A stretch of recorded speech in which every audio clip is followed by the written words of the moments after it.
Okay, welcome back and good morning. My name is Mishaw Kyler, and I am the Administrative Residency Chair. I also work in that capacity along with Lieutenant Colonel Tanya Peacock. So what I'm going to be giving you today is an overview of the Administrative Residency. I know in some of the other presentations we touched on a lot of the components of the residency, but we're going to dig a little bit deeper in some of the issues that are concerning the residency. A common theme that you've been hearing throughout the morning is that our program is always changing, and we're taking the feedback from all of our stakeholders to try to evolve this program. And Colonel Kim had mentioned that the average time for a faculty member to be on in this capacity is about 3 years. Well, we do a lot of changes, and that's why this conference is very important, because we want to get the information out to you. There's a book written by Robert Greene called Mastery. He is also the author of another book called The 48 Laws of Power. But in Robert Greene's book, he talks about creativity. And one of the main tenets of creativity in changing organizations is to embrace the thinking of an outsider. So really, as Colonel Kim was saying, it's definitely a strength that we have this faculty turnover. We see the world a little bit different, come in and see opportunities to strengthen the program. So with that being said, we're going to talk about some of the changes that are going on with the administrative residency.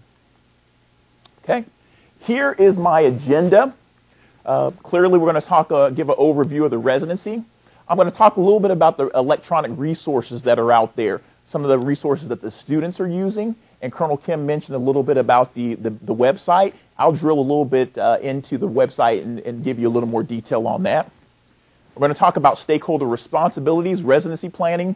But one of the biggest pieces that we have a little change going on with are the portfolio projects and how that they're being written for this incoming year. I'll touch briefly on the BEAR, but we had a thorough discussion on that. And then we'll go into a little bit of stakeholders' feedback from the 2014 assessment that we did, what the preceptors were saying about our program and our students. Okay? This slide essentially is to show you the breadth of organizations that participate in our residency program. Whether you're talking about Landstuhl Regional Medical Center in Germany, going all the way to the West Coast to UCLA, we have a very, very broad menu of opportunities from military, VA, and civilian sites where we're actually sending a lot of our residents. Now, Colonel Kim talked about the sell and how easy it is for us to sell the program, being that we have individuals that are leader developed, hungry to do projects, and come with no price. So, a lot of organizations are clamoring to get our residents. Just got a call the other day from Vanderbilt. They're very interested in participating in our program. We've had a relationship with Mayo Clinic for a number of years, but we just expanded into Mayo Scottsdale. We'll be sending a resident there this year. But, the relationship that we have with Mayo Rochester, our credentials are really our students. And they're going out there and they're doing great jobs and providing significant value to these organizations. And, Mayo gave us a call and said, hey, we want more of your residents. Can we get one out in Scottsdale, Arizona? But more importantly, under the Army Baylor program, they started managing the residency process at one location. So before they kind of managed them at each's, but kind of, under the Army Baylor program, they were looking at how they're administering their residency program. And they said, hey, all this needs to be managed at our central office. So now we're actually sending residents to all those locations at Mayo. Okay. Right here is kind of a one over the world of the didactic phase, opening, closing ceremony, competency assessment, moving all the way to the strategic management capstone that was mentioned by Brad Bavay a little earlier, and oral examinations that are going on tomorrow. But during the didactic year, the first year of the program, there's a lot of coordination that goes on in terms of the residency program. And I really want to highlight a little bit about the processes that go on so that you in the field get a better understanding of how the residents are distributed. So, when the students arrive, we give them a menu of options of residencies and ask them, hey, this is your dream sheet. give us the top 5 locations that you'd like to go. Now, it's not myself and Colonel Kim sitting back here, in a smoke-filled room deciding who's going to get a resident.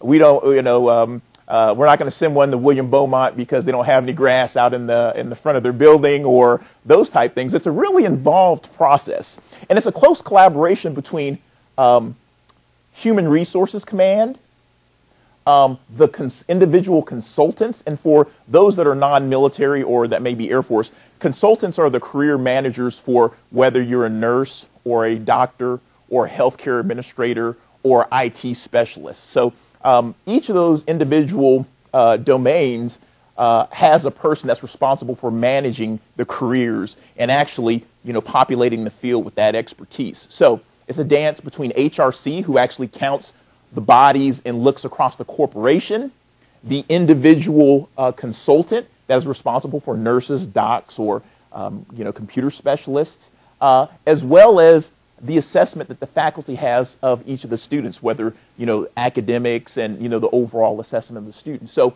all these parts and pieces have to come together and be orchestrated, and each of them have needs. So, for example, the reason I use William Beaumont is because Colonel Heimel called me the other day. I don't know if you know Colonel Heimel. He's the 70 Alpha consultant. And, hey, Misha, William Beaumont, we have a huge hospital project going on out here. There are a number of opportunities for residents. How come you're not sending me a resident? I'm like, oh, sir, So I had to kind of explain to him that, they received a resident last year that was a 70 Alpha healthcare administrator. And HRC is saying, hey, that resident that's there now has 2 more years there, so there's really no space for another resident to be filled out there. But then, what is Colonel Heimel's response? Well, why can't you get me a nurse or a doc or someone else out here? And the question and the problem with that is each one of those consultants has a plan.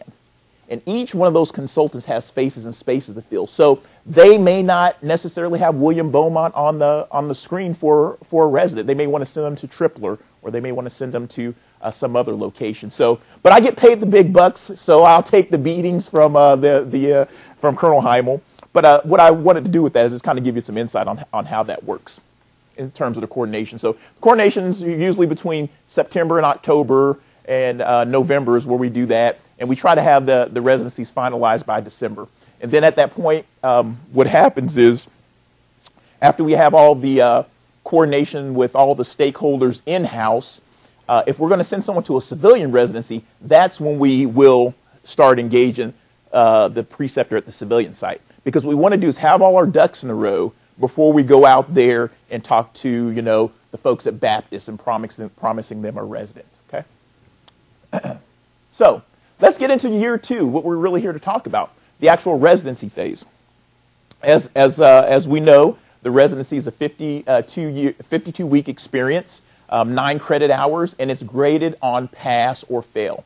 So you, as the preceptor, are evaluating these students, and we are depending on you to not only mentor the student, but make an assessment if they've met muster and met all the requirements of what you feel would be a mid-level healthcare executive. Okay, so it's a tailored experience. So each location is going to be different. You have different individuals that are going actually to the different sites. One site may be a physician, another site may be a nurse. They all bring different skill sets to the table. Additionally, each site is different. So each of these experiences are very, very tailored, and you want to match up the desires of the preceptor, desires of the student, and what is available out in the community and in that facility in order to develop a good experience for that resident. Okay? So the overall objectives, of course, we want our students mentored by senior level healthcare executives. Okay? Talked a little bit about their personal goal developments. It's a negotiation between the preceptor and the student. Develop practical knowledge driven by competency. So the students have been in a year-long of didactic training. They've learned, Porter's 5 forces. They've learned, how to do a business case analysis, how to use discounted cash flows. But what we're really trying to get them at this stage in the game is actually to figure out how really the sausage is made when you deliver healthcare. and getting those two pieces to merge together, okay? So develop practical knowledge, driven by competencies, of course, because our whole program is competency-driven. Additionally, applying tools, concepts, and methods that they learned in the didactic year during the residency year. And as we get a little further along in the presentation, I'll unpack that a little bit. And of course, complete all the necessary deliverables in order to meet graduation. So, as we talk about the deliverables, I'm going to give you kind of a one-over-the-world of all the deliverables that are out there. First is the residency plan, and that's kind of the underpinning of the residency and, kind of outlines what's going to happen throughout the year. I'll go into more detail on all these in a little while. You got your portfolio projects. Of course, the BEAR, the document that we all know and love. And of course, the Preceptors completion minimum. And this is your document as Preceptors saying, hey, Mishan Kyler has done everything that we feel is necessary for him to earn these 9 credits towards graduation. Okay.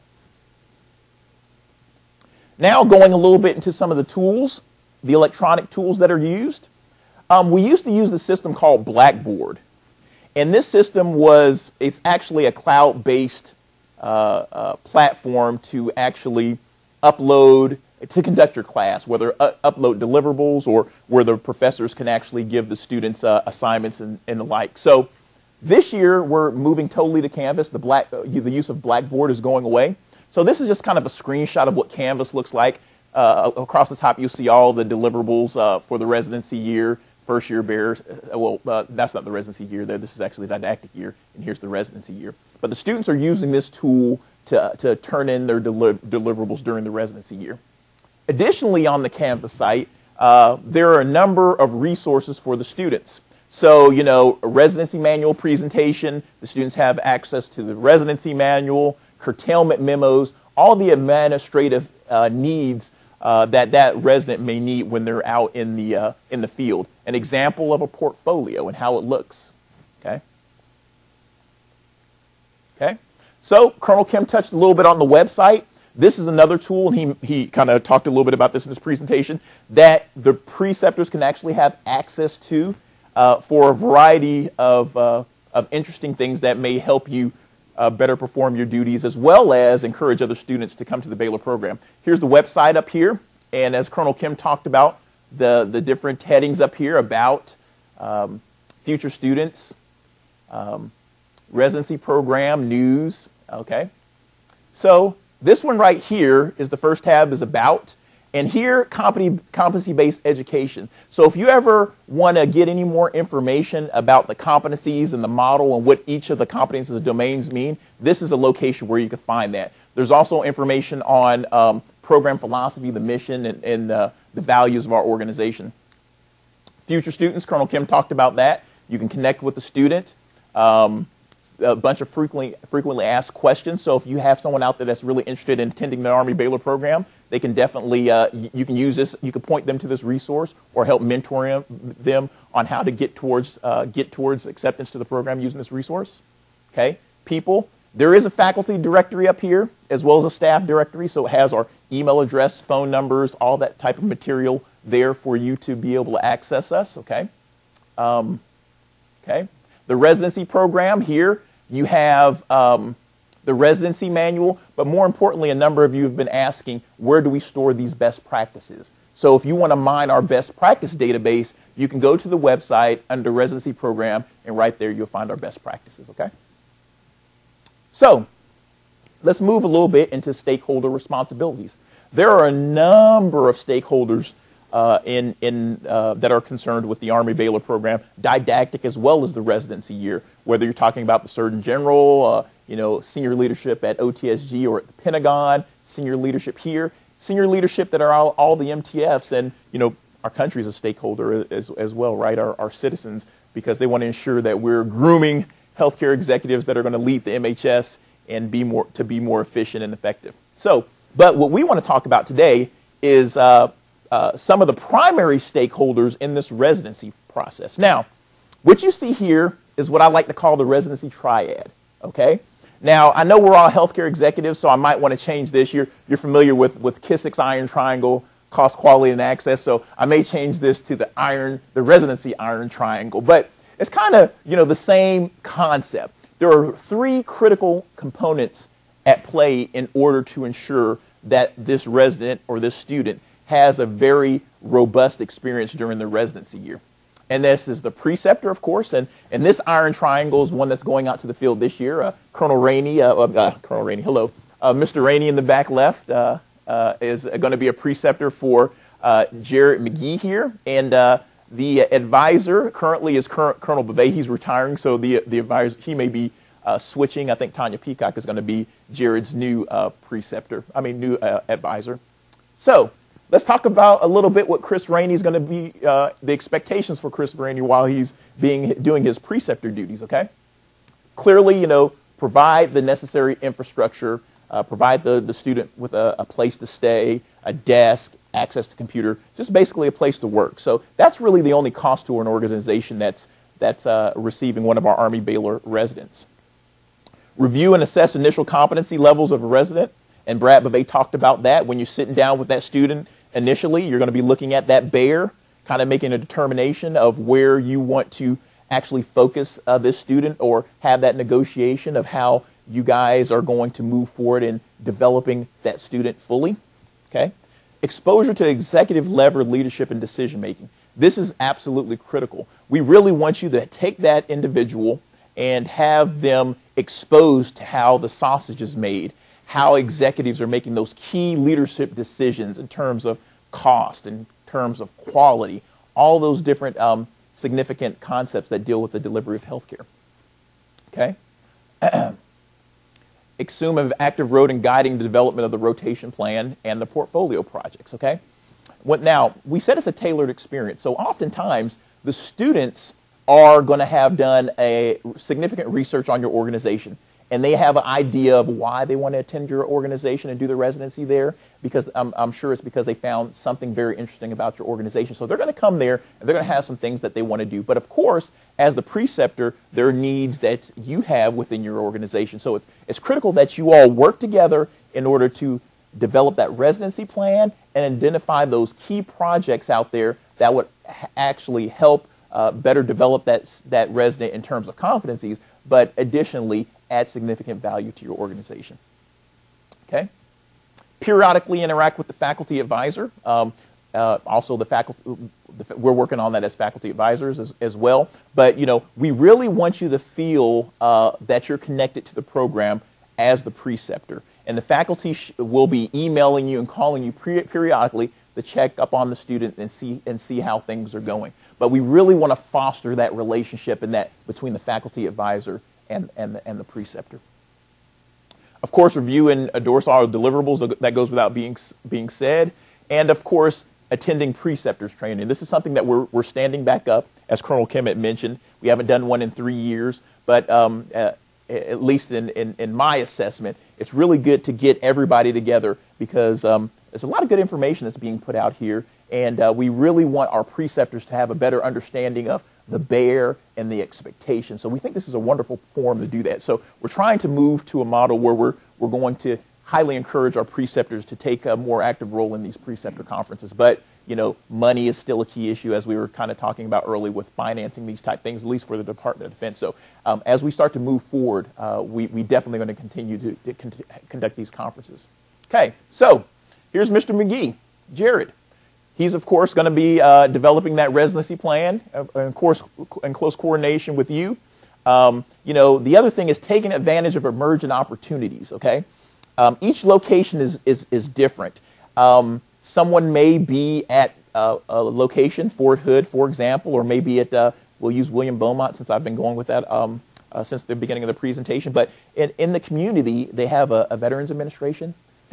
So if a student is going there in the capacity of a military resident at William Beaumont Army Medical Center, there may be opportunities out in the community, whether that's the Veterans Administration or other civilian hospitals or whatever is unique in your particular environment. But we really encourage the resident to scan the environment and look for those opportunities to actually make his or her experience more robust in terms of healthcare. Okay? Demonstrate the application of graduate level rigor. This is a master's level program. We expect these students to be demonstrating graduate level rigor. And, my litmus test that I use when I'm talking to students about demonstrating graduate level rigor, and I'll go a little bit more into this a little bit later, is, okay, you've graduated from the Army Baylor program, and you're doing a deliverable or project for a preceptor. Okay, how does your project differ, or what skill sets have you demonstrated in your project that differentiates you from a staff officer that has not attended the Army Baylor program? Now, if there's no difference between what the Army Baylor graduate did in terms of the application of tools and rigor of the program and what someone who hasn't attended the program can do, you might want to kind of start rethinking what you did with that project, or how rigorous that project is. And more importantly, you want to demonstrate to the faculty members that you are applying what you learned during the didactic year. Attending meetings and symposiums, of course, complete the residency survey. Okay, Brad Bavay, okay? Colonel Bavay, I want to put a picture up of him so you can see him one last time before he grows his goatee. Again, you know, it's really incumbent upon us as faculty to be, you know, taking the step out, reaching out to the preceptors and reaching out to the resident. So we need to be making sure that triangle, that triad is connected, and we're staying connected. Reviews the administrative residency plan, you know, provides feedback on the portfolio. So during the year, that resident should be consulting with that advisor on his or her deliverables or his or her projects. Now, even though I may be the advisor for a student, it is okay for that student to seek counsel from other advisors. There may be another advisor that's, you know, specifically focused on, you know, process improvement, okay, like operations management, where he or she may want to interact with Colonel Richter, or, you know, someone may have an international business component, and he or she may want to get the input from Colonel Peacock. So, you know, just because one person is their preceptor, one person is their advisor, doesn't mean that those students can't interact with other faculty. Okay. Reviews all the bears and the final portfolios. Okay. Me? Yes, sir. Absolutely.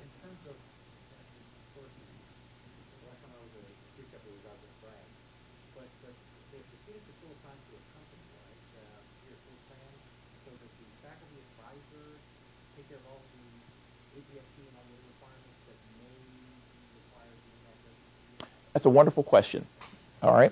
Now, so the question was, as the faculty advisor, if you're in the capacity of Dr. Tucker working at Harris Health or LBJ, is that preceptor responsible for the administrative requirements such as physical fitness tests and those type of things? The answer is no. If a student goes to a civilian residency site, they fall under the student detachment here at Fort Sam Houston, and the student detachment is responsible for coordinating with that resident and ensuring that student, because they're still in student status, is meeting all their administrative requirements of being a military officer. Yeah. Now, if they're going to a military site, that's different. They're going to fall in the ranks with all the other military members at that military treatment facility. Does that answer your question? Yes, sir. Okay, thank you. Thank you very much. Okay. So, me as the residency chair, you know, what am I doing? My primary responsibility is, you know, matching students, preceptors, and residency sites, okay?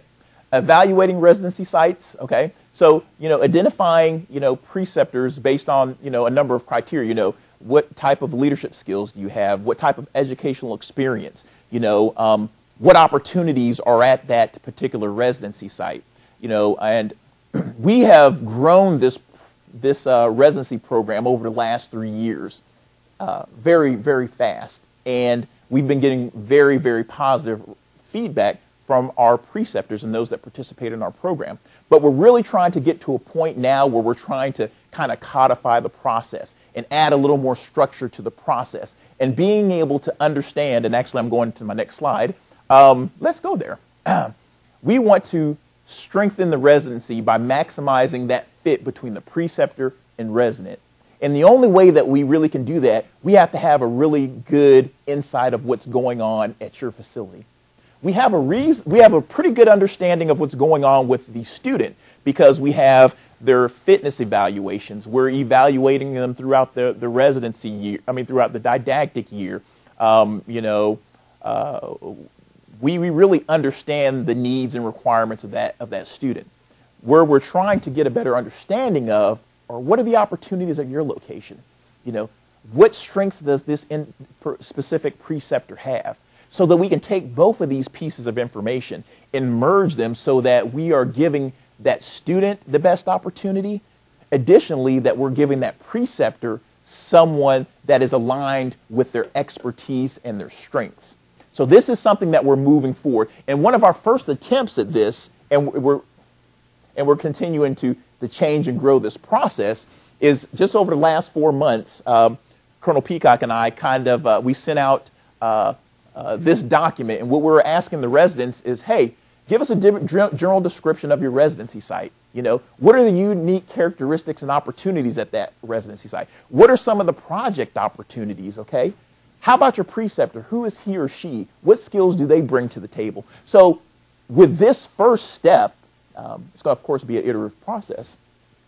We're taking these documents and we're providing these to our students. And we're saying, hey, this is what Mayo Clinic looks like. This is what Darnall Hospital looks like. This is what Walter Reed looks like, and these are the different opportunities out there. So the students can look through those and decide, hey, I'm interested in A, B, or C. I see that Walter Reed has this. This might be the best place for me to do the residency, okay? Because historically it's been, some name recognition, or, they may have someone that they've worked with at Walter Reed before. So, not saying that it's a bad process, but what we really want to do is really start to align the strengths of the student and the strengths of the facility and the strengths of the preceptor. Okay, I think that's all I'm going to say about that. Now, let's get a little bit back to stakeholders. Renee is the one-stop shop. All channels ultimately lead through Renee when we're talking about getting to graduation. So as these students finish up the second year, the residency year, they're going to be turning in all their bears. By the way, General Wagner asked me, well, what is BEAR? Is that an acronym? What does it mean? Yes, it stands for Baylor Experience Assessment Review. So that's what our BEAR is. So they're going to be uploading their bears to Canvas. They're going to be uploading their portfolios to Canvas. They're going to be uploading their best practices to Canvas. And at the end of the day, they're also going to get your certification that the student has completed, everything that you expected of them during that year. Renee is going to look for all this information so that she can get them prepped and ready for graduation. Because there's a bunch of administrative communication that has to go on between Renee and Baylor campus, Baylor, Maine. So at the end of the day, all roads lead through Renee. So if it's the end of the year, it's coming to the end of the year, and your resident is getting nervous, and, of course, we're going to send out emails, and we're going to be communicating with them. But if I just don't know what to do, I'm not sure if I'm going to graduate, I don't know what the next step is, there's one answer always that you can always use. All roads lead through Ms. Pryor. And you can always get her information from the website, as well as our administrative residency manual. We have the emails for all of the faculty members, as well as staff, such as Renee. And, of course, our program director, okay? In addition to providing the vision and providing the goals for the organization, in terms of the residency program, he provides overall oversight. And, he's the ultimate approving authority on where we're sending these students. He's also the final review authority on all portfolios. So if a student is having some challenges with getting a passing grade on their portfolio, ultimately after maybe 2 iterations, it'll be referred to Colonel Kim for him to make a determination on that portfolio. And, of course, he ultimately certifies everything, all the residency requirements along that Ms. Pryor brings to his desk in order for that student to graduate. And he approves all awards, and I'll talk a little bit about awards later in the presentation. Okay, so let's talk about the residency plan. I kind of mentioned it in the beginning as one of the major deliverables, but let's get a little more detail into the residency plan. This is really the document that underpins the whole residency experience. And what we really want you to do with your student is get down to the nitty-gritty nuts and bolts on these things, These students need to be identifying if they're going to take, some vacation, if they're going to take vacation time. if they're going to their cousin's wedding, in Omaha, you need to really get down to the nitty-gritty when we talk about how we're going to parse out all these 52 weeks. Programming, time for research. All those things are going to kind of be wrapped into your residency plan. So, if you have a residency manual, you can always find it on page 22 where there's an example of it. But this also is a negotiation between the preceptor and the student. Now, when the preceptor first arrives and sits down with that student, we're really expecting them, and one of their first discussions, in addition to talking about the bear and assessing the student, is talking to the student about the vision and mission of the organization. Talk to the student about the structure of the organization and all those pieces and parts. So the preceptor really has a better understanding of the overall organization, and they're going to work with the resident, and we're going to kind of identify how we're going to structure this year. This is a very important bullet. Tailored to the competency development, and I put weakness in here. Now this, in my mind, is really tough to do, and it's not counterintuitive, but most people want to lean towards their strengths.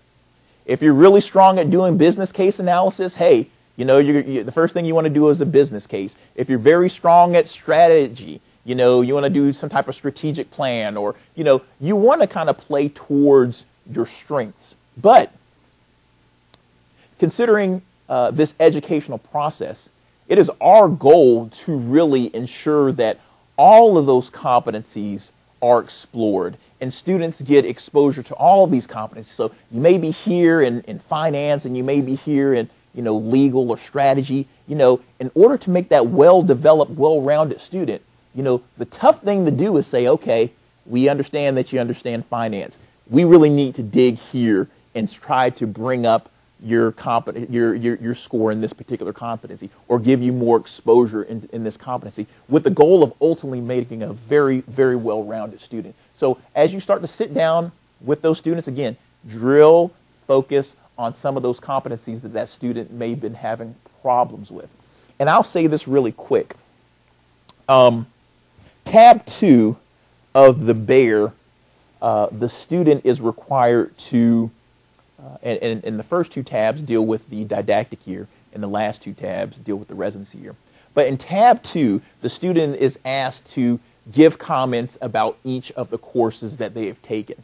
Now, this isn't a critique necessarily of the professor. Captain Kyler, he says too much in his presentations. I really didn't enjoy the course. That's not what that's for. Students have opportunities to actually give course critiques. But what that section is for, tab 2, when they're assessing their individual skills and their individual performance in a particular class, they should be highlighting, okay, this was a particular strength in Finance 1. I really I was really strong in understanding this particular discussion point that Jason Richter covered. But, what's really important is I really didn't understand step-down costs. Now, I did enough to get past the class and, pass the exam, but I really didn't understand step-down costs. And what we really want these students to do is focus on where they had challenges. Additionally, it's a one-year course. It's not a 2-year course, so we're feeding these students through a fire hose and a big-handled spoon. Sometimes you're just not going to capture everything that you need. Now, when you have that opportunity to write down where you had these problems, this where the preceptor comes in and can use that second tab. And what that preceptor and that resident or that student should be doing is, okay, we saw that you had a problem with step-down costs. I'm so glad that you recorded that in your tab number 2. Now I'm going to marry you up with our finance person, and you all can have a discussion about step-down costs and really focus on improving your understanding in that particular, well, that's not a competency, but in the competency of the domain of finance, okay? So that's really an opportunity for you preceptors to actually leverage, where the students were having weaknesses. Now, it's incumbent upon us as faculty to ensure that those students are recording those weaknesses, because that's really, everybody's good at writing down what they really did well on, but the tough thing is writing down what you need to little improve on. Okay, maximize exposure. We talked about that. Executive level meetings, we really want to do that. I spoke about internal and external organizational opportunities. So, canvassing your environment and see where, a resident may be able to take advantage of some other opportunity. Incorporate leaves, trips, TDY, etc. Okay. We also have an option for curtailment. In some cases, students are forced to either leave the residency early or they get an opportunity for some type of schooling during the year that's going to advance their military careers. We understand that those things happen. There's selection boards, and someone coming through the program may be selected to be a deputy commander of administration, which is kind of a COO of a hospital, or there's other type of things. So we really try to accommodate those opportunities. So even though the residency is 52 weeks, we have the ability to curtail that to 40 weeks minimum.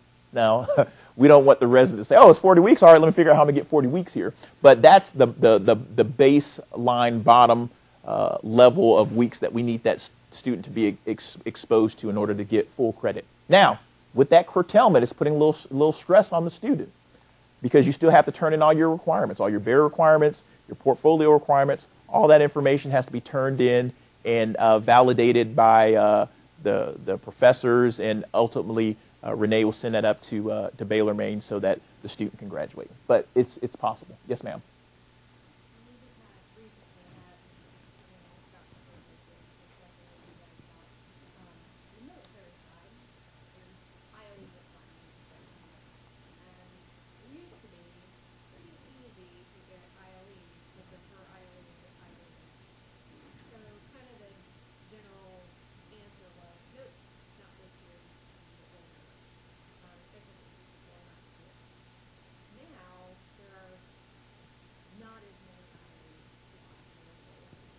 So for promotion potential, it is really important for these guys to get to ILE.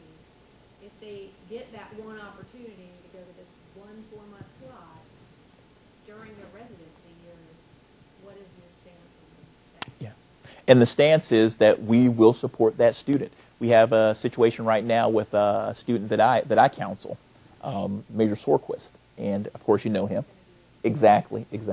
So his situation is that exactly. He's actually on the waiting list for ILE, and it's November to March, I believe, are the dates, somewhere around in there. So what we did when we were having our counseling session a couple of weeks ago, he told me that was our opportunity. I said, okay, what we did is pulled out the calendar, and we identified where the ILE dates were. We counted the weeks and identified flex time if there was flex time. So maybe when I say flex time, in the beginning of the residency, we authorized 30 days of leave. So the end of the didactic year is mid in June, and they're authorized up to 30 days that they can actually take. So in this particular case, it's not prudent to take the full 30 days. It's for him to report straight to SAMC and get started, because that's 3 or 4 weeks that he can be using to ensure that he gets these 40 weeks. So after we did all the math, it came out that he could do 43 weeks, and he's extending it a little bit on the back end, where I think it goes into the beginning of August.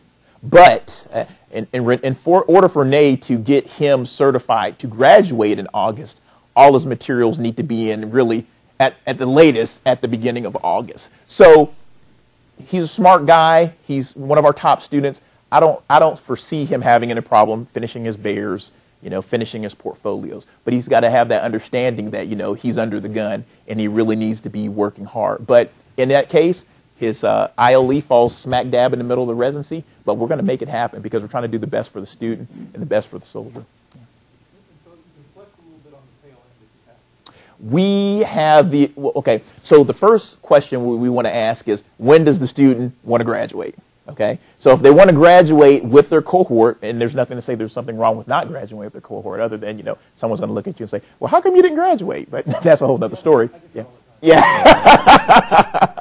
but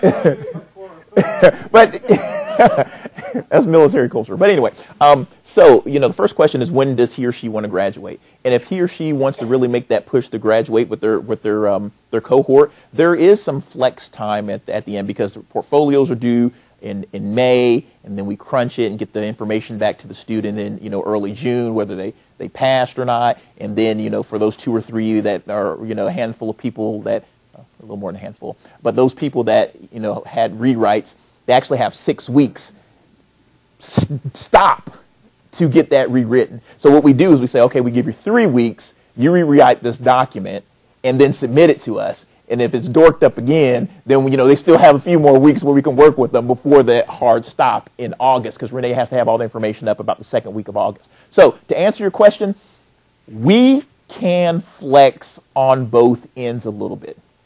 And I guess if you add it all up, you got 4 weeks flex time in the beginning if they don't take leave, and the residency officially ends July 15th or something like that as the official end date.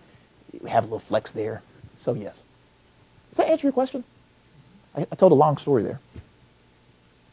Okay. Any other questions about curtailment before I move on? All right, excellent. Evaluations, okay. So, Dr. Tucker, I'm sure this will be right up your alley here. So if you get an Army student and they're at a military treatment facility, that student will fall in line and be evaluated based on, whatever the DCA and commander established there. They will not have any input from the Army Baylor program or the student detachment or whatever, because they PCS essentially to your location. Now, if an Army student goes to a civilian facility, Colonel Kim will be the rater for that individual. They'll be in the student detachment, but Colonel Kim will be the rater, and Colonel Schaefer, the dean, will be the senior rater. Yeah. So, Navy students receive NOB reports, and Air Force students receive training reports. I don't mean to put you guys on the spot. Captain Downs, when the Navy folks get their reports, who's the rater and senior rater? How's that process work for rating your students? If they go to residency, yes, ma'am. Yes, ma'am.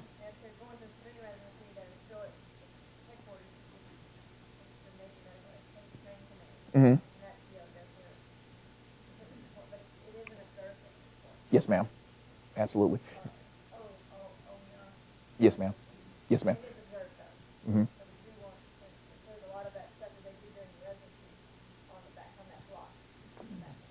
Absolutely. And Jason, would you mind talking a little bit about the Air Force students and how their process works? Yes, the Air Force sends it to me, their bullets, their statements from their year. I review, and then I concur with the statements and modify it. Then it goes to Gulf Pathways, the Air Force Institute of Technology. Somebody that does not know the student at all, and then they're ultimately the leader, and they write the final. Absolutely.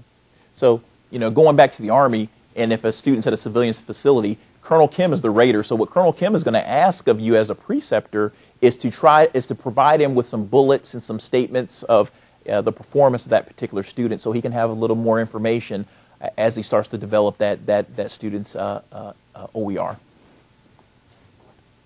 Okay. All right, so let's talk a little bit about the graduate management portfolio. Now, Jeff Blackwell, actually, he and I came through the Army Baylor program together. I'm going to ask you a quick question here, but before I get to that question, we have moved to a competency-based education, and as we've been talking about during the entire training session this morning, is ensuring that we're tying those competencies and domains into everything that we do for the student.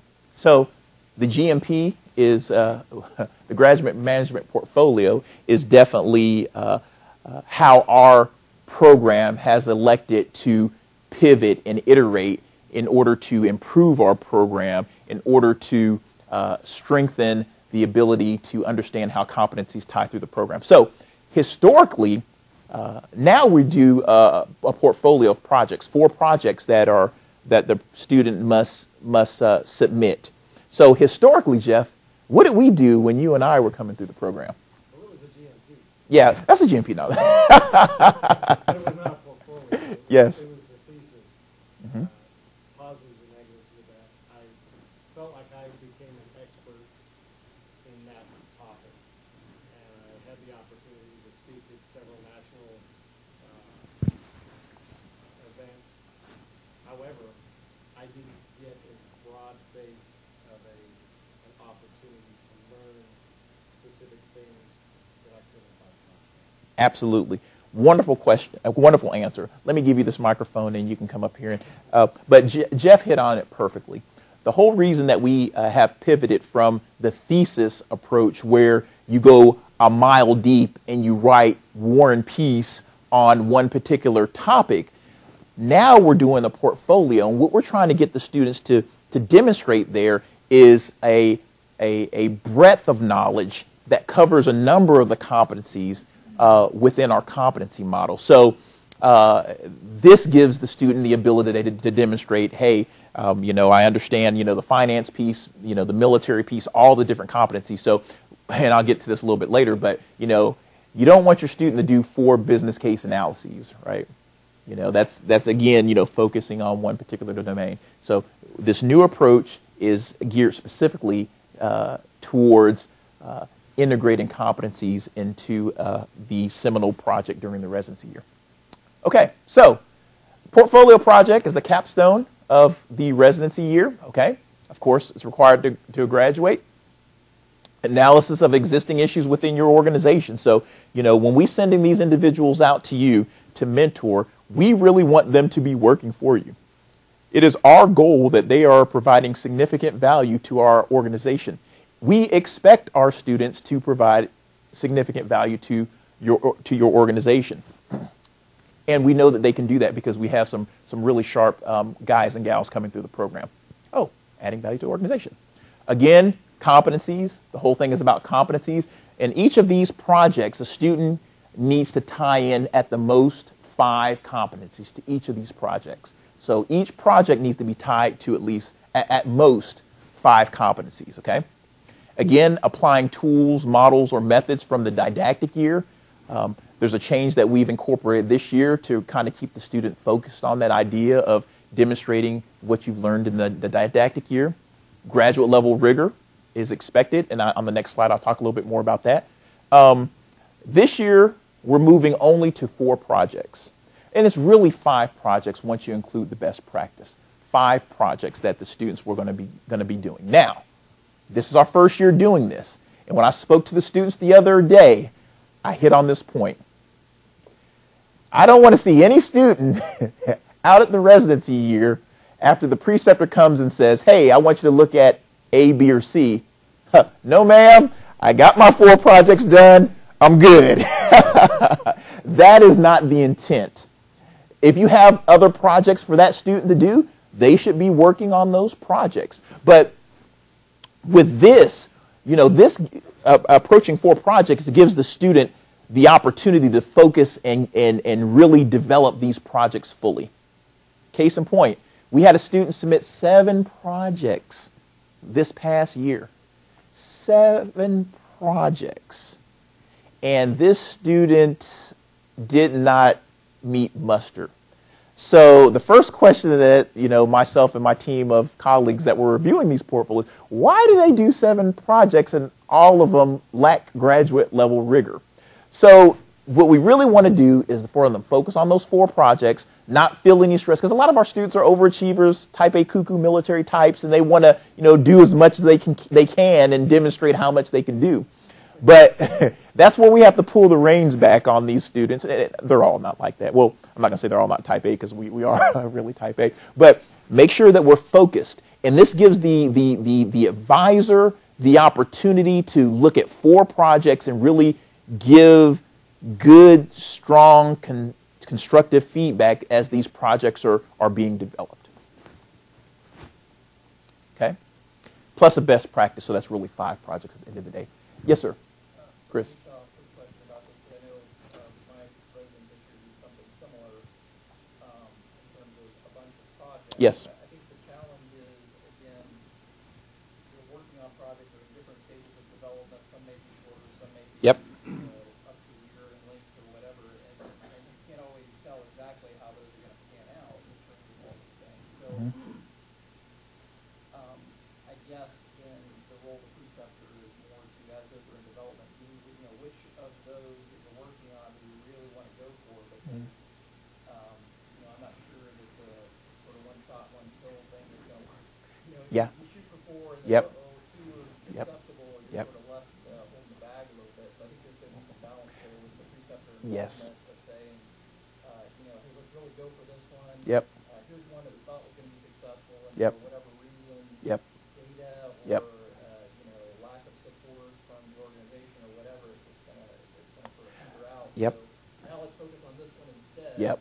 So I think there has to be I think there's got to be Yes. a larger end that really trying to focus on the ones that we think are going to be successful throughout time. Yep. And And getting those submitted early, I Yep. guess, as well to make sure we can do that. and that's a great point. And I actually mentioned that with the students the other day. Maybe we need to craft the message a little bit different because this is the first time that we're doing it. Maybe it's submit your best 4 projects, because my guidance to them was, hey, don't go out there with 4 projects in mind, and just for all those reasons that you mentioned.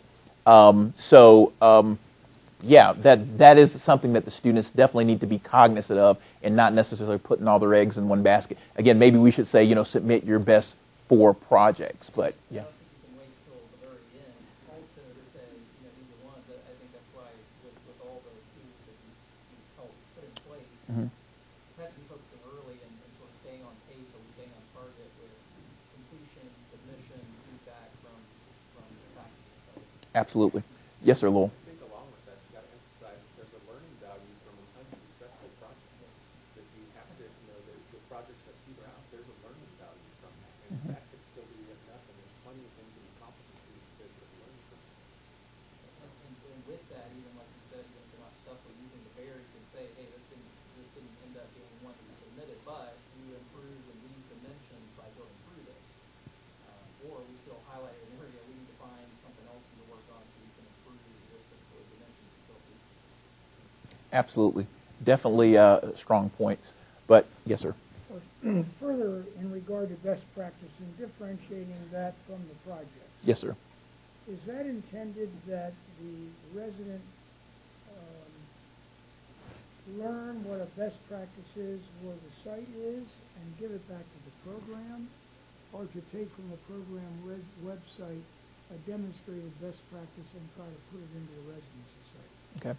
The purpose of the best practice is for that student to look within your organization and, along with the preceptor, identifying a best practice that you already have there. Now, you may have a best practice that says, we saw a 20% reduction in, whatever. And you may not have looked at that best practice over the last year or 2 years, but you know that you have it in place.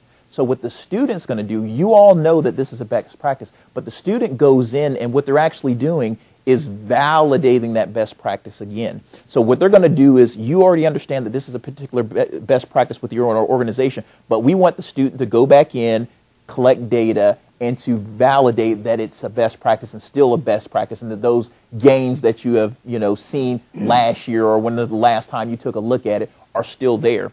What I personally see as a super duper win is if a particular site has what they think is a best practice and they haven't necessarily looked at it over a year, but once that resident goes in there and looks through that best practice and collects the data and conducts the analysis and say, hey ma'am, we were supposed to be doing A, B, and C on this particular, in this particular lane, but now we're only doing A and B. Hence, we're no longer seeing 20% reduction. We're only seeing a 10% reduction, or we're seeing a 30% increase. You know what I mean? So it's a method for that student to kind of validate that best practice. But additionally, the purpose of the best practice is to harvest that best practice and actually share it with the stakeholders that participate in our program. So I'm going to get a little bit more into depth on that best practice, but does that answer the question that you Yeah, I take it then that gets put into the website under the best practice Yes, sir. tab? Yes, sir. So the other students can learn, the program can learn from what's going on with the facility. Yeah, and it's not necessarily for the students. More importantly, it's for the preceptors. So for you participating in this program, you go to our Army Baylor website and you'll click around and say, oh, we see that Mayo Clinic is doing this particular best practice where they're increasing, they're reducing the fatty food that's eaten in their dining facility or whatever, even though Mayo Clinic doesn't have a dining facility. But so that's pretty cool. Let me read that. Oh, well, they're moving around the way the food is distributed, and they're noticing after they pull the numbers on the cash register that, fresh fruit and salads are up on the rise for, 30% just because they moved around pieces in their facility. Hey, that's cool. I think we can do that in our facility. Let's call whoever that POC is on that, and because we do ask for you to leave a POC when they submit the best practice, and talk to them more about that best practice and start some dialogue and cross-pollination of ideas. Will those also be shared with, say, call the Center for Honor Lessons Learned, or is it going to be just centrally located at the Baylor Center? I'm just trying to think, bang for the buck, if we're going to put Yep. the effort in, why not get this proliferated through academia? Yep. So if I can speak to that Yep. for a minute. So the initial intent was just to disseminate as much as possible. So we had originally, when we originated the idea, wanted to do such a thing. So we had meetings with knowledge management and the AMED of posting those best practices on their site. We had talked about some type of publication that would disseminate those things to the field. I think this is an area for the program where there's a lot of opportunity that we can do more. So we've done it now for about 5 years. We've got a fairly robust, so if you think about 50 plus students every year, this could get very big very quickly. And we do have collected quite a few of these. But again, that idea, I think there's opportunity to disseminate better, and we will certainly look at that. Yes, Colleen? These don't necessarily have to be best practices that have been independently validated by an outside organization. It's something that we feel is a best practice in our organization and drive best. Absolutely, absolutely, absolutely. I also want to talk about the sense that so some of the language also is changing in the field.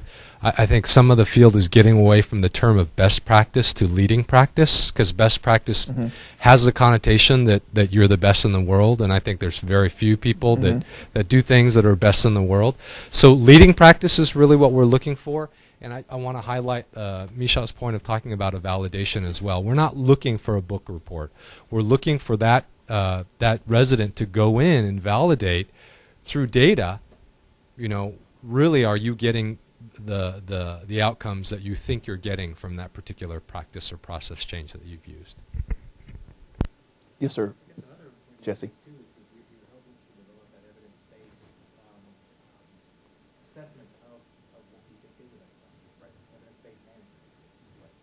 Absolutely. Okay. So, again, moving to how we are continuing to try to grow, develop, and change our program. One of the big things that we're doing this year is changing the format of the portfolio, in particular and specifically, the headings of each of the headings in the new format. This is an example of what we're using in the old format, but what we're trying to do is kind of start aligning the deliverable that the students are bringing to us with what is, standardly, what is kind of the standard for research and consistent with what goes into APA format. So this is kind of our new format. Most of you should be very familiar with it because it's mostly how research is done, your introduction and background, lit review, methods, results of discussion, and conclusions, recommendations. So, let's talk a little bit about the portfolio project. 3-page project summary. So, with these projects, they need to do the work that could essentially turn into a 50-page report. So they're going through all the steps to actually do the analysis. But what we're expecting is a 3-page summary of this project. So I'm not telling you to have your student do 50 pages and then distill it. Because one of the key skills that we need to learn as healthcare executives and mid-level and senior level executives is how do you distill a large amount of information into something that can be read quickly, easily, and executives get an understanding of the problem. So, again, these are summaries of the project, distilled into 3 pages. 2 pages for appendices, and I keep on talking about graduate level rigor. I already gave you the second bullet, but what separates you as an Army Baylor educated staff officer for someone who hasn't gone to Army Baylor? If the person is doing could possibly do the same work, you're not meeting muster. How do you do that? Through the tools, concepts, and methods learned. Use those tools. There are a variety of models in all these classes that we're teaching these students that they should be able to apply. And I always tell this story. I'm going to raise my hand. When I came through the Baylor program and people were showing me all these models and, all these bubbles connected together, I was like, what is this? I don't care. I don't care about this bubble picture.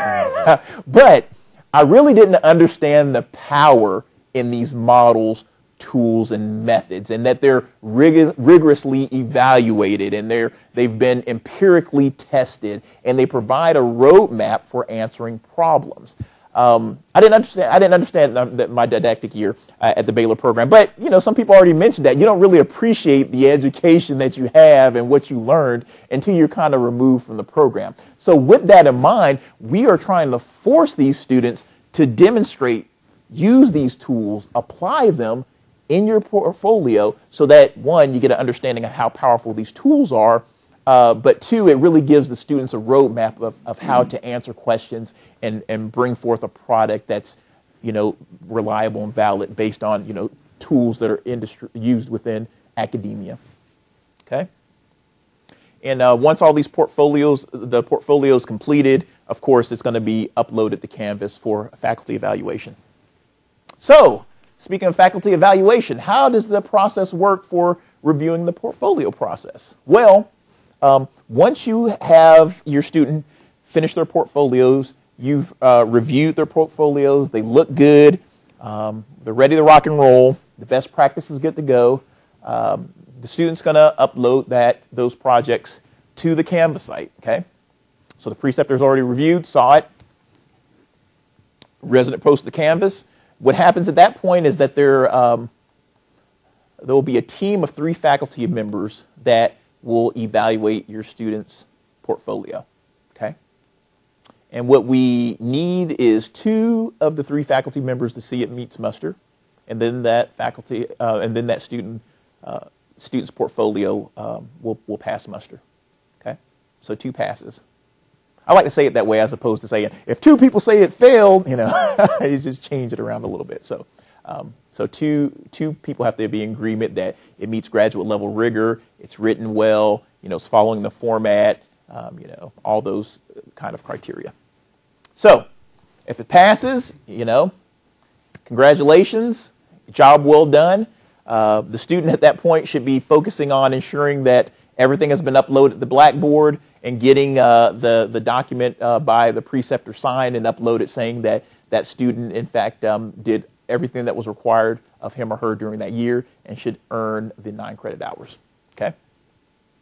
However, if it's a rewrite, which I think this year we had like 56 students, 50, somewhere around there. I think we had like 10 rewrites. So, but actually that's a lot better than last year. We're getting better. So with the rewrite, if the student submits their portfolio the first time and it's deemed to be a rewrite, the faculty will inform the student. The faculty will generate a 1-page document saying, these are all the items that you should focus on in order to get this project up to snuff. The faculty advisor will work with that student, as well as there'll be a team member that kind of has, a review team member that kind of has point on that document of requirements that the student needs to do. So between the faculty advisor working along with the individual from that review team that wrote up the comments, that student should be out there trying to make those changes and get that portfolio up to snuff for a second review, which usually takes place in about 2.5 to 3 weeks. Now, if that student submits for the second time and it doesn't meet muster, then that document is referred to Colonel Kim for his evaluation.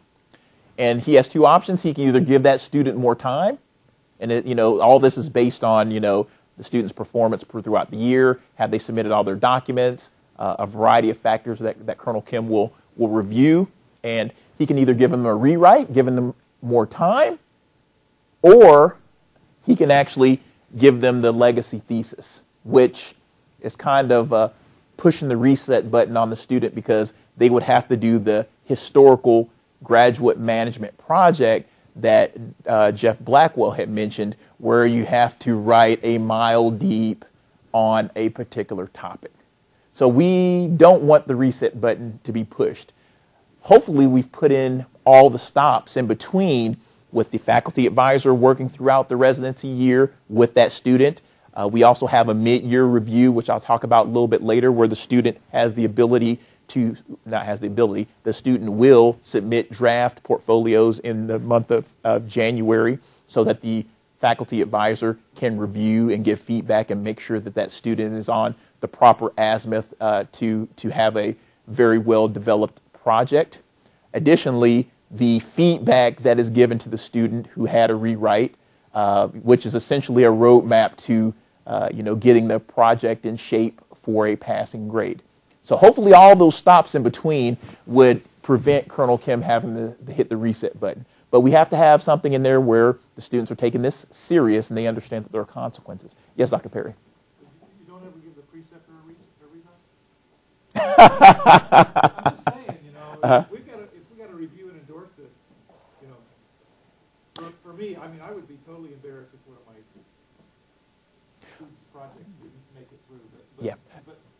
So I would ask everybody as a preceptor, make sure that before you allow them to send it in, that really, don't just rubber stamp it. Yeah. Because, it reflects on us as preceptors as well. And that's a wonderful point, Dr. Perry. And it kind of gets to the point to that the triad or the residency iron triangle. There should be close coordination between the preceptor, the faculty advisor, and the student. Now, are we expecting the preceptor to understand each component of Porter's 5 forces model? Are we expecting the preceptor to understand all the necessary requirements that go into a business case analysis and how you discount the flows and NPV and IRR and all those good things? I'm sure they know it. But is it our expectation that they are, the gatekeepers for how to do that? No. That responsibility lies on us as faculty and the faculty advisor to make sure that the academic rigor is there. What we expect from our preceptors is to ensure that they're getting exposure to executive level decision making, how to solve problems within the organization, how the sausage of healthcare is made. Now, of course, they can give input on that and help the student and ensure that, at least for the skill sets that they have, that they're on point. But ultimately, at the end of the day, that faculty advisor should be making sure that that rigor is there, ensuring that the rigor is there. Is that reasonable, Dr. Kim? Mm-hmm. Was there a question over on this side? No? All right. Let me rock and roll here. Kind of project types, they can do a statistical analysis, regression, business case. This is by no way all-inclusive, but this is kind of things that the student could do. Operations management. Some of the students take Lean Six Sigma course and become black belt, so a lot of students will do a Lean Six Sigma black belt project. So this is just kind of a picture of some of those projects. So what I want to do is kind of give, and this kind of dovetails off your point, Dr. Perry, is talk a little bit about the changes that we're implementing in terms of the headings or the rubrics of the portfolio project. So we have the introduction and background as the first section that we're kind of changing. And what we do is we give this explicit guidance to the students. Inside that residency manual that you received today and the students already have, on page 24 is the explicit guidance of what we are expecting under each of these headings. So it should be essentially a no-brainer if you should just go back there and make sure that you're answering those questions. Those questions are what the faculty are looking for. So I kind of want to go over these really quickly to kind of give you a quick understanding of what we're expecting from these portfolios, so that informs you, Dr. Perry, as you're reviewing your students' portfolio, are they meeting muster or are they answering these questions? So introduction and background, of course, it's kind of providing context of the problem, what's going on in the facility. Now, when I think about an introduction and background, I really think of an upside-down triangle, right? Where you're starting about giving the context of the organization, the context of the problem. All that starts to come down to ultimately what the problem is. And then at the bottom is the purpose statement. The purpose of this project is to do a business case analysis to determine if recapturing care from outside of the MTF is a good business case and will be profitable for the organization. Okay, so all that, you give the context. There's a lot of healthcare leaking to the network. We're losing, $6.2 million, and comes down to the problem statement.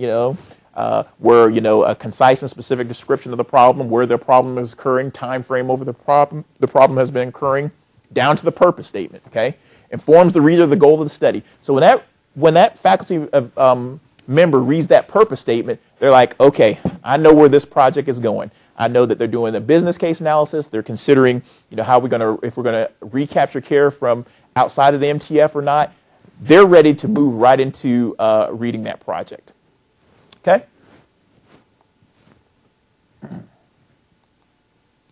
Literature review. We really want an explicit literature review done for, and that's kind of a big heading change, demonstrating a literature review. Now, some of you have done doctoral studies, Dr. Tucker, Dr. Perry, the physicians in the room, or people that just are familiar with literature reviews. We're not expecting the student to, comb the literature from inception of the problem to what, 50 years ago to what's going on today in the literature. But what we do want the student to do, and what we do want the student to understand, is the power of a literature review. Specifically, it could be an opportunity where the student can actually find studies that give him or her a roadmap of how to better address that problem or that's being experienced at that MTF. So, using that literature review, students can find out what other organizations have done in the context of that problem. If they're doing a statistical analysis, maybe they'll find some type of variables that are essential into driving these programs. So, do we want them to look at 50 different articles, 100 different articles? No. But we really want them to demonstrate that they've kind of looked out beyond their facility, beyond their knowledge base, and kind of looked at see what other researchers are doing or how other people are tackling these problems.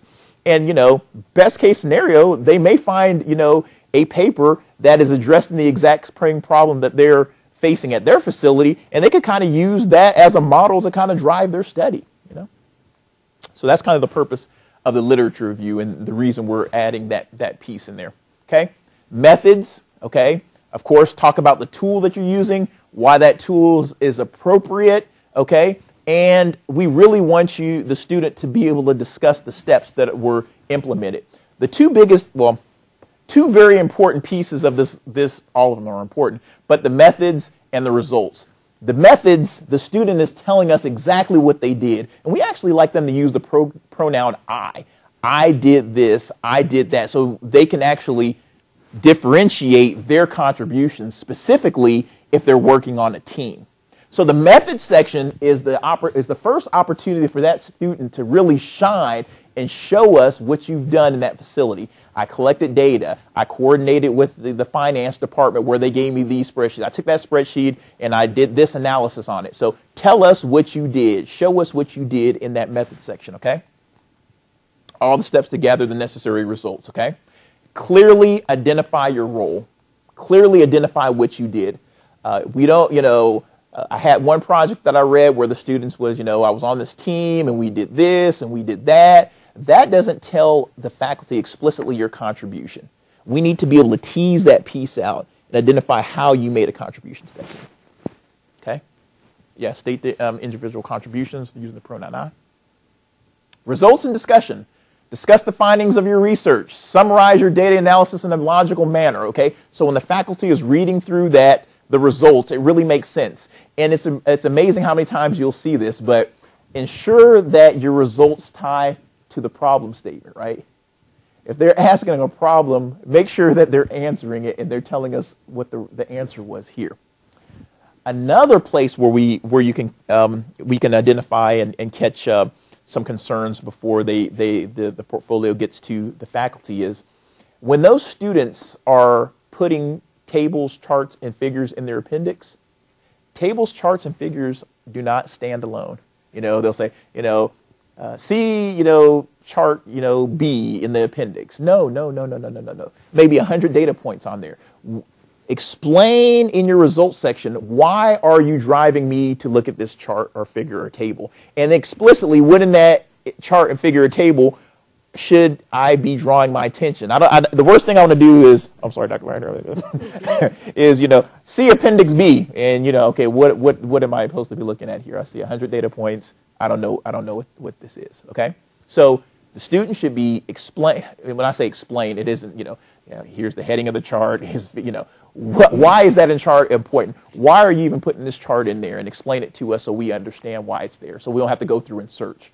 And as we're on the topic of charts, they need to be readable. Sometimes a student will put 50 rows and 40 columns on a sheet, and it's in 3.2 Times New Roman, and you really can't see it. What we explicitly do is we give the students 2 sheets to put all their tables, figures, and charts. Okay? And I'm going to pull on good Jeff Blackwell again, since he's my Army Baylor. We went to school together. Jeff, so why do we only limit the students to 2 pages to put their charts, figures, and tables? I'm just going to make an assumption. Assumptions are good. They're fair. You want them to focus on the areas that not only what they have done, but focusing on probably your overall competency of your work. Absolutely. So what is truly important? We're going to give you 2 sheets to put your charts. As you're going through analysis and you're trying to put them together, with this, I did this, let's just stick it in there. No. You really need to be thinking about what you're doing and why are you putting that information in there. Again, as senior level executives, we need to be able to marshal a whole bunch of information, data, tables, and the like, condense that into something that makes a lot of sense, and hand it over to your boss or your executive and say, hey, sir, these are the findings, this is what's important, this is what you need to know, okay? Nobody, and this is Brad Bavay's quote, it's so cool I have to use it, nobody has the time or wants to read War and Peace, all right? So, demonstrate to us that you know to use the tools, demonstrate to us how you know how to take a bunch of information and distill it into something that represents what you did, but is kind of a summation of everything and gives us only the information that we need to know, okay? Can you back up one slide? Yes, sir. So I just want to emphasize one point to all of you as preceptors. Some of you actually, this could be a good thing, maybe sometimes a bad thing, will have multiple residents at your site that you're working with. So I just wanted to highlight that point. Typically, we always teach our kids and our students, share credit for what you do, say we and not I. But in the case of the project and the write-up, we really want just to emphasize the point of actually, if they did it, they need to say they did it. The problem that we have is if you have multiple residents at your site that are working on one project, that's okay. But as a reader, as a faculty member, we need to assess their level of contribution to that project. And so in that write-up, they need to be explicit. I did the business case portion of this project. And the problem that we were running into is for some of the sites that had multiple residents, that they had teams of students working on projects, we would read a project and we didn't know what was that individual's contribution to it. And so that's what we wanted to emphasize. That was a problem that we caught very early on. So you as a reader, if you do have multiple folks, you could be a preceptor to one, but there's multiple residents at your location. If you read it and you can't tell what they did, that's a red flag, and you should tell that student to rewrite that portion of it so we know explicitly what they did for that project. Okay. Conclusions and recommendations. Here's another place where students constantly will fall. You need to briefly summarize the problem, the purpose, the methodology, and the results of the study. Tell us what you told us. Tell us what you're going to tell us, and tell us what you told us. Make sure they're doing that in the conclusion. Okay. Recommendation. To the command or to the organization of where you think that organization should move or what they should do, implications of your research, and again here, references, figures, and tables, okay? Each individual project, and we haven't been explicit in the past, has to have at least 3 references, at least for each individual project. And really in the broad scheme of things, 3 references really isn't a lot. To find, but that is going to help us drive the literature review to ensure that they're doing that, as well as I guess you could quote some of your textbooks, but or reference some of your textbooks, but 3 for each project is a bare minimum, so they should be able to meet muster on that. Of course, everything their citations and things, we should be using the APA format, all their tables and charts and all their citations. Best practice project, let's hit on that. Okay, we've already talked a little bit about the best practice project, and you know, many of the organizations that participated in the Army Baylor program are, you know, using a lot of innovative approaches to lowering cost or increasing access or increasing quality. So that's the whole purpose of this best practice, is to try to harvest those best practices and kind of be able to spread that information out to all the individuals that are participating in our program. Now, if something is proprietary or something that's giving your organization a unique competitive advantage, we don't expect you to use those necessarily as your best practice submission. So that's where, again, the preceptor is helping to drive what they want to share in this best practice. Okay. Again, a book report is not sufficient. That's Colonel Kim's direct quote. Prove the case. And, you know, we want to stomp our foot here and, you know, ensure that the student isn't just saying, you know, here at Baptist Health, this is our best practice. You know, it's seeing this result, and they're very happy and it's working well. Okay. That could be like the beginning of it, right? But then the second piece of it is, okay, now I went out and collected the data. And hopefully if they're tracking this inside their organization, there should be a kind of a roadmap of what you need to be collecting in order to prove the practice again or to revalidate the practice. So, yeah. Okay. And again, we post these on the top, is it the top 10? The top 10 for each class after the faculty reviews. The best practices are posted to the website. Okay. This is how we evaluate them. You know, outcomes based, adaptable, and replicable. Again, you know, generalizability. You know, we want something that can be submitted that another organization can actually apply. We don't want a best practice that's uniquely associated with your facility. We need something that's generalizable that we can actually pick up and actually take it to another organization. They can look at this and say, hey, this could work here as well. Okay? Don't submit a best practice that's necessarily unique to your individual facility. Something that's generalizable. Okay? Innovative is always cool. Leverage the new existing technology. Okay? This is kind of the format of the best practice. We're running out of time. We're getting short on time here, so I'm not going to go into that. It's in the residency manual, but that's kind of what the standard format is. I think this year, last year, we kind of looked at improving and iterating on the portfolio project, but I think this year we need to kind of be a little more clear on what is expected in terms of the analysis piece. So that probably be our one thing that we focus on this year. The Bear, sir? Baylor Experience Assessment Review. Brad talked about this, so I'm not going to get too much into detail, but the same routing, you know, the resident takes their Bear or their quarterly report, talks with the preceptor, hey, this is what I've been accomplishing this quarter or this week or however you all meet. Okay, preceptor looks at it, it goes back to the resident, up to Canvas, and the faculty advisor will review. Okay. Bear residency tabs, I spoke about that when Brad was giving his presentation. The last two tabs of the Bear are specifically for the residency. Okay. Quarterly under the residency assessment, you know, what activities are you doing, your rotations, those type of thing. You know, what are the significant rotations that you're doing within your facility? Additionally, the portfolio project. Now, this tab, again, is the quantitative piece where they're actually measuring themselves on the competency.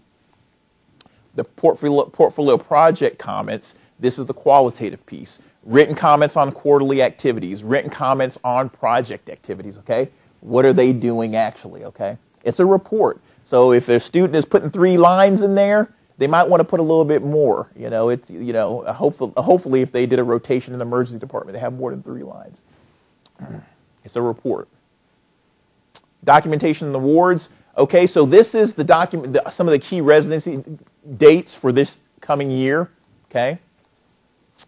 We're going to, and I'm not going to get into everything, but it shows the dates that the Bear is due, progress reports, which are essentially your quarterly reports, your bears. Okay, this is where I was talking about with the mid-year draft portfolio submission. Okay, at the 11th of January in 16, the student will submit one full project draft and one, at a minimum, half of another project. If they have two completed drafts, that's good. But at a minimum, one full project, and on the second project, you need to have the introduction and background.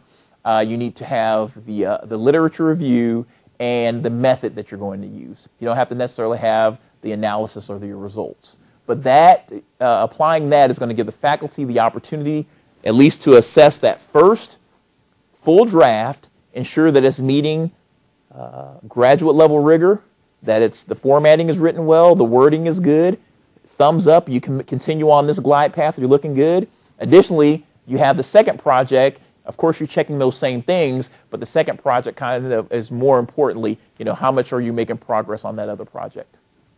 Okay? Because hopefully if the first one they're meeting the muster, the second one they'll be meeting muster as well. Okay? Portfolios and best practices, May 3rd. This is when we're going to get the feedback back to the students, whether they passed or get a resubmit. Statement of certification, completion of the residency. And then the Dean told Earn Award, and I'll talk about awards in the slide or two, so we'll go forward. Are there any questions on this before I go to the next slide? Okay. And this is an example of what the Preceptor certification memo looks like. I took two, one in the military format and kind of one in the civilian format. The wording is in the residency manual, so you can just copy directly from that the text for that particular student. These two should be the same, but this is in military format. Okay. Residency awards, okay, the Boone Powell Award is an award we give to the student that submits the best overall portfolio. What we do is we will identify the top 12 portfolios for a particular class and send that out. But then from that, we'll identify one student that wins the best award for that year. Dean Tolan Award. This is an opportunity for a student to recognize an outstanding preceptor during that year. They can write you up for an award, and then we'll take all those submissions from the students that have submitted a write-up for outstanding job as a preceptor, and the faculty will vote on those and identify a preceptor of the year. And the Colonel Richard Harder Award is for outstanding best practice. Okay? Now, when you came in, you should have gotten a copy of the residency manual. Sir, you mind? Residency manual. I know you all are busy executives, so here's the preceptor cheat sheet of, if you really just need to do a quick dive and find out some of the important things that you need to do ASAP. Page 3, the preceptor responsibilities, preceptor orientation. That's when you sit down with your student, a guide of some of the things that you may want to discuss with your student, the bear, the structure of your organization, those type of things. Residency documentation, which is essentially all the key dates that those documents are due. It's that, well, it's not really a matrix. Well, it is a matrix, but it's not. But 2 slides ago, I showed you all the key dates. That's essentially what that document is. And Army Baylor POCs, example of a certification statement, residency plan, an example of residency plan, and the new portfolio guidance that outlines everything in terms of what is required, what the faculty are looking for in a portfolio project. Additionally, there's a bunch of enclosures within your residency manual. A blank bear template, but that is in there just to kind of give you an idea of what they look like. You can download them either from the Army Baylor website, or a student can give you a copy from the Canvas site. Here's something that's really important that I want to touch on is business attire and etiquette. We have a section in there where students can kind of get an understanding of what is expected out of them while they're in the residency year. You would be amazed and shocked of how many students don't know how to dress appropriately in a senior executive environment. It's no problem when you go to a military facility, just put on your same, your uniform of the day. But going out to civilian facilities sometimes can be a challenge. I was out at one of our top residency sites last year, and a preceptor pulled me inside and said, hey, Mr.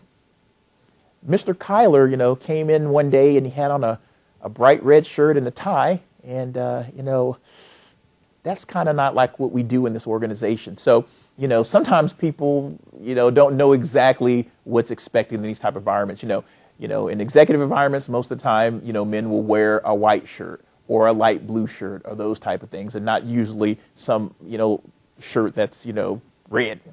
But Dr. Weigel, Fred, has actually put together a symposium. Can you talk a little bit about your...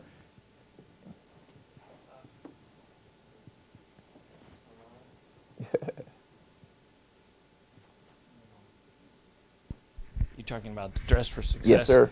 A local company, a menswear company around here, they are willing to come out and present to our students what proper business attire is, because you have a lot of military folks who the only clothes they have are their military uniform and shorts and T-shirts.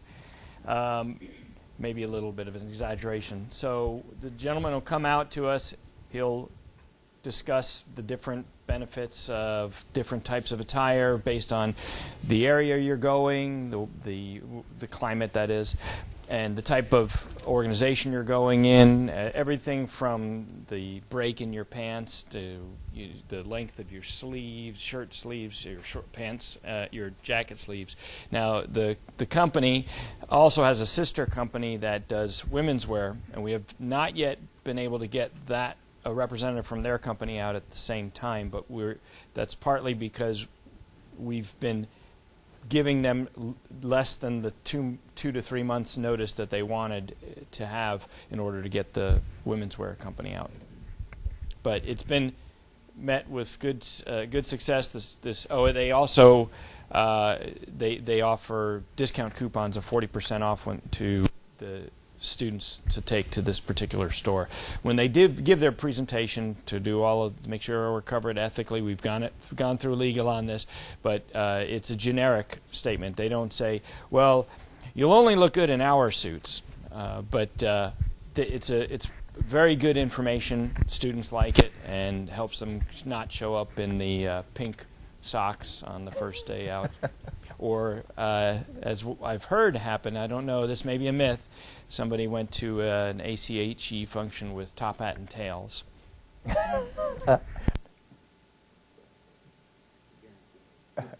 Okay. So Colonel Kim has said on a number of occasions how much we value your feedback. I'm going to move through this a little quickly because I'm starting to bleed into your lunchtime here in about a minute. But we really do value your feedback, and we're always trying to improve our program. And the input that you give us is valued.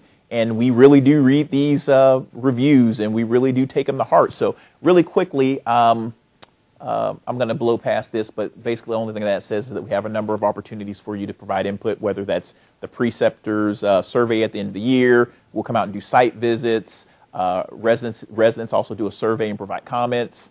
So let's talk a little bit about 2014, okay? This is just some quick demographic information.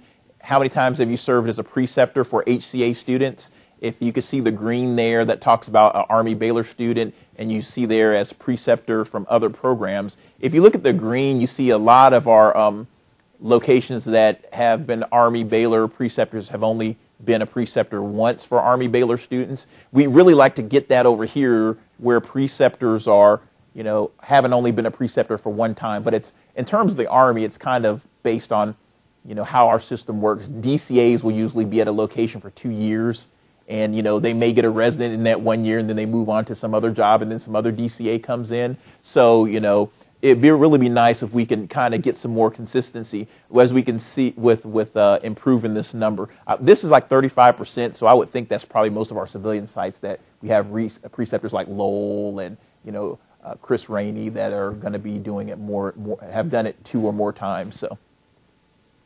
In terms of are you an Army Baylor MHA graduate? No, it's about 65, 70%.